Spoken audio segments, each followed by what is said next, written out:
Good morning, students. I am Simi Alang, physics teacher from JPS Academy. Student, as we were doing the refraction of light topic, let's take a quick recap of this topic. Refraction means जब light एक medium से दूसरे medium में move करती है in obliquely, then light will bend from its original path. जब light एक medium से दूसरे मीडियम में जाती है, किस तरीके से जा रही है, यहाँ पर ऑब्लिक इंसिडेंस हो रहा है। मीन्स लाइट जो है वो हमने इंक्लाइंड एंगल पर फॉल करवाई है। तो लाइट इस केस में अपने ओरिजिनल पाथ, ये है इसका ओरिजिनल पाथ, जो इसका पाथ ये है, इस ओरिजिनल पाथ से बेंड होकर किसी और मीडियम में मूव करती है। तो इस फिनोमिना को हम क्या कहते हैं? रिफ्रैक्शन कहते हैं। तो अब यहाँ पर आप लोगों ने लॉज ऑफ रिफ्रैक्शन में ये दोनों लॉज किए थे। First law incident ray, refracted रे और नॉर्मल। मीन्स ये तीनों रेज हमारी incident ray, normal and refracted रे, ये तीनों की तीनों रे एक ही पॉइंट पर मीट होनी चाहिए और एक ही प्लेन में होंगी। Second law that sin of the angle of incidence divide by sin of angle of refraction, ये sin हमारे ट्रिग्नोमेट्री फंक्शंस होते हैं। अगर हम इन दोनों की रेशो लें तो ये हमेशा एक कांस्टेंट आता है जिसको हम रिफ्रैक्टिव इंडेक्स कहते हैं, और इस लॉ को हम स्नेल्स लॉ भी कहते हैं। Then after that we have done refractive index. Refractive index एक ऐसा नंबर है जो कि हमें ये बताता है कि जब लाइट एक मीडियम से दूसरे मीडियम में मूव करती है तो वो लाइट कितना रिफ्रैक्ट करती है। रिफ्रैक्ट मीन्स लाइट कितना बेंड करती है, ये वो नंबर होता है जो कि हमें बताता है। अब रिफ्रैक्टिव इंडेक्स को कैलकुलेट करने के लिए हमने एक फॉर्मूला बनाया हुआ है। The formula is that is a speed of light in air divide by speed of light in medium.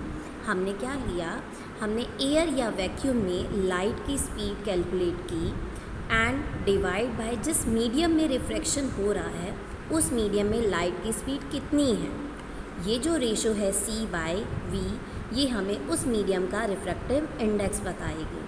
जहाँ पर ये C जो है वो कांस्टेंट वैल्यू है, उसकी वैल्यू 3 × 10⁸ मीटर पर सेकेंड।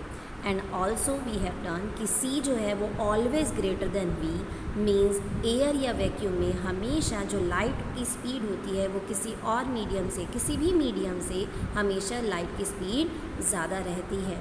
तो अगर C ग्रेटर देन V है तो इस रेशो में अगर हम देखें न्यूमरेटर डिनोमिनेटर से बिग है तो n की वैल्यू ऑलवेज ग्रेटर देन 1 आएगी। Okay, now we will do numerical based on this formula, that is a refractive index is equal to C/V। इस फॉर्मूले के ऊपर बेस्ड हम एक न्यूमेरिकल करेंगे। Now this is the numerical based on type this n equal to sin I by sin R। ये वाला numerical जो है इस टॉपिक के हम न्यूमेरिकल करेंगे, और इसमें मैं second numerical that is the speed of light in air in is 3 × 10⁸ metre per second and the speed of light in water is 2.26 × 10⁸ metre per second. Find the refractive index of water। तो question में हमें given क्या है? हमें question में given है कि light की स्पीड एयर में ये 3 × 10⁸ मीटर पर सेकेंड है।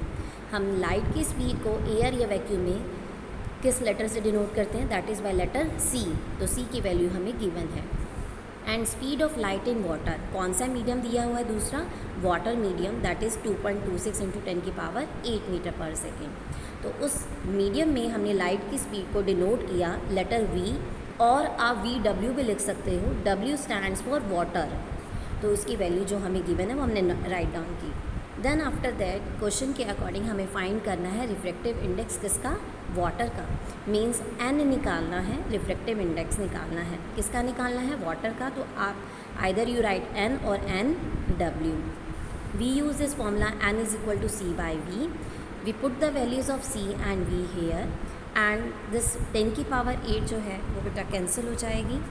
And we will after solving this calculation work we will get this answer n equal to 1.33। See here हमें n की वैल्यू जो है वो क्या चीज़ मिली है? एक नंबर मिला है जो कि हमें ये बता रहा है कि किसी मीडियम में कितना रिफ्रैक्शन हुआ। तो यहाँ पर हमने n = c/v से वाटर मीडियम का रिफ्रैक्टिव इंडेक्स कैलकुलेट किया।